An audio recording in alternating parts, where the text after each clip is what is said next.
નમસ્કાર, vibes of India સાથે હું સમીર. વરસાદની મોસમ અત્યારે બહુ જબરદસ્ત જામી છે. ગુજરાત સહિત બીજા રાજ્યોમાં પણ વરસાદ છે એ ખૂબ ભયાનક વરસી રહ્યો છે. મુંબઈની તો વાત પૂછાય એવી રીતના છે નહીં. ગુજરાતની આપણે વાત કરીએ તો દક્ષિણ ગુજરાતમાં, સૌરાષ્ટ્રમાં બધી જ જગ્યાએ ભારે વરસાદ થયો છે. વડોદરામાં પણ ખૂબ વધારે વરસાદ થયો છે.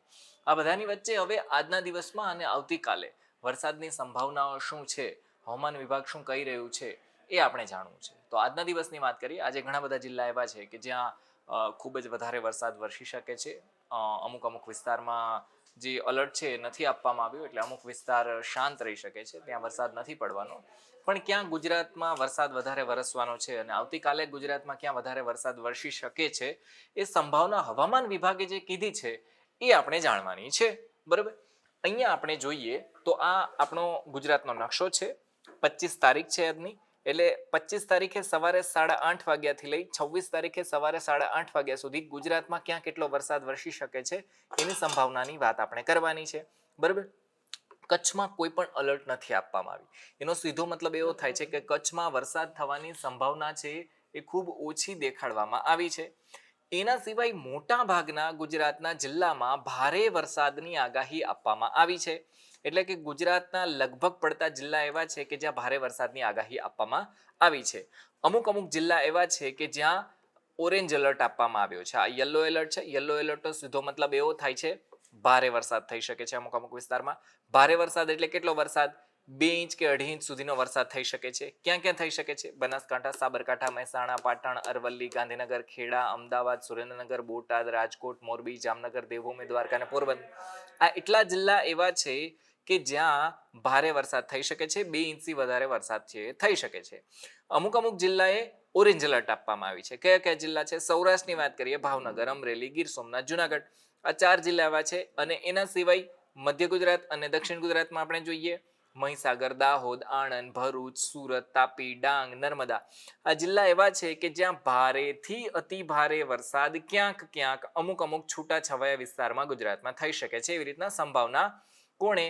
હવામાન વિભાગે વ્યક્ત કરી છે. આદિત્યાત જાયતે વૃષ્ટિ, ભારત મૌસમ વિજ્ઞાન વિભાગ, હવામાન વિભાગ. બરાબર, હવે આની આપણે વાત કરીએ તો એના સિવાયની આજના દિવસમાં અમુક અમુક વિસ્તારો ગુજરાતના એવા છે કે જ્યાં ખૂબ જ વધારે વિસ્તાર.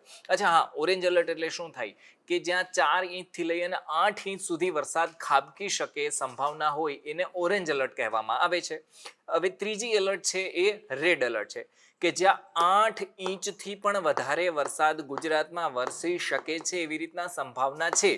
તો હવે આ 5 જિલ્લા કયા કયા છે આજના દિવસમાં? વડોદરા, છોટાઉદેપુર, પંચમહાલ, નવસારી અને વલસાડ. આ જિલ્લા એવા છે કે જ્યાં રેડ એલર્ટ છે. એનો સીધો મતલબ એવો કે 8 ઇંચથી વધારે વરસાદ વરસી શકે છે એવી રીતના સંભાવના છે. આપણે જોયું જ છે કે અહીંયા દરિયાઈ પટ્ટામાં સૌરાષ્ટ્રના જિલ્લા, અહીંયા દક્ષિણ ગુજરાતના જિલ્લા અને અમુક અમુક વડોદરા સહિતના જિલ્લામાં તો ખૂબ જ ભારે વરસાદ થયો છે. ખૂબ જ વધારે વરસાદ છે. ગામના ગામ તણાઈ ગયા છે દેવભૂમિ દ્વારકામાં. તો બેટ બની ગયા છે એકદમ દરિયો અને આ દેવભૂમિ દ્વારકા. એક મતલબ કંઈ ખબર નથી પડી રહી કે બંનેમાંથી દરિયો ક્યાં છે અને દેવભૂમિ દ્વારકા છે. એવા વિસ્તારો થઈ ગયા છે. આ બધાની વચ્ચે આપણું જે રાજ્ય સરકાર છે એ પણ ધ્યાન રાખી રહ્યું છે. પણ તમારે પણ ધ્યાન રાખવું જોઈએ કે વરસાદમાં બહાર ન નીકળવું જોઈએ. અને બાકી પણ અમુક જે સાવચેતી છે આપણે રાખવી જોઈએ. આવતીકાલે શુભ સંકેત છે કે વરસાદ છે થોડો ઘટવાનો છે. અને શુભ સંકેત આપણા જે બીજા લોકો છે એના પરિપ્રેક્ષમાં આપણે કહી રહ્યા છે. ખેડૂત ભાઈઓ માટે તો જેટલો વધારે વરસાદ થાય એટલી સારી વાત છે. આવતીકાલની વાત કરીએ, નો એલર્ટ ખાલી આજના દિવસમાં કચ્છમાં. તો આવતીકાલે કચ્છ, મોરબી, સુરેન્દ્રનગર, બોટાદ, રાજકોટ, જામનગર, દેવભૂમિ દ્વારકા, પોરબંદર, જુનાગઢ આ બધા વિસ્તારમાં નો એલર્ટ આપવામાં આવ્યું છે એટલે ત્યાં વરસાદ નથી પડવાનો. બાકી આવતીકાલે જોઈએ ક્યાંય પણ ગુજરાતમાં રેડ એલર્ટ નથી આપવામાં આવ્યો. એટલે કે 8 ઇંચથી વધારે વરસાદ થાય, ખૂબ જ અતિ ભારે વરસાદ થાય એવી રીતના સંભાવના ગુજરાતમાં ક્યાંય નથી આપવામાં આવી. તો 3 જિલ્લા એવા છે કે જ્યાં ઓરેન્જ એલર્ટ આપવામાં આવી છે, સુરત, નવસારી અને વલસાડ, કે જ્યાં 4 ઇંચથી લઈ અને 8 ઇંચ વરસાદ થઈ શકે છે એવી રીતના સંભાવના દેખાડવામાં આવી છે. બાકીના બધા જે જિલ્લા છે એ ચાહે ઉત્તર ગુજરાત હોય, મધ્ય ગુજરાત હોય અને સૌરાષ્ટ્રના ભાવનગર, અમરેલી અને ગીર સોમનાથ હોય, ત્યાં ભારેથી અતિ ભારે વરસાદ થઈ શકે એવી રીતના સંભાવના છે. હવે કયા કયા જિલ્લા છે કે જ્યાં ભારે વરસાદ થઈ શકે છે? અચ્છા, ભારે વરસાદ એટલે કેટલો?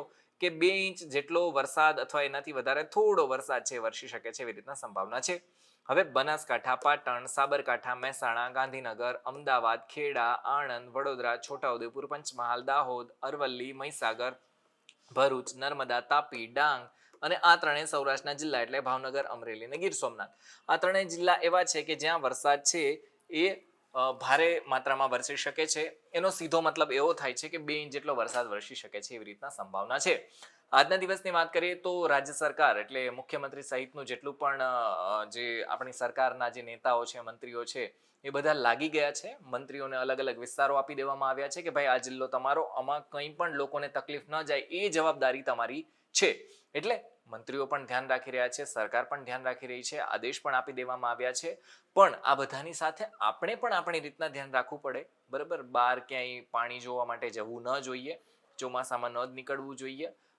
જ્યાં પાણી ખૂબ વધારે ભરાઈ ગયા હોય, તળાવ હોય, ડેમ હોય કે નદી હોય, એ બધા વિસ્તારમાં ન જવું જોઈએ, કારણ કે આ એવો સમય છે કે જ્યારે અકસ્માતના બનાવો છે એની સંભાવના વધી જતી હોય છે.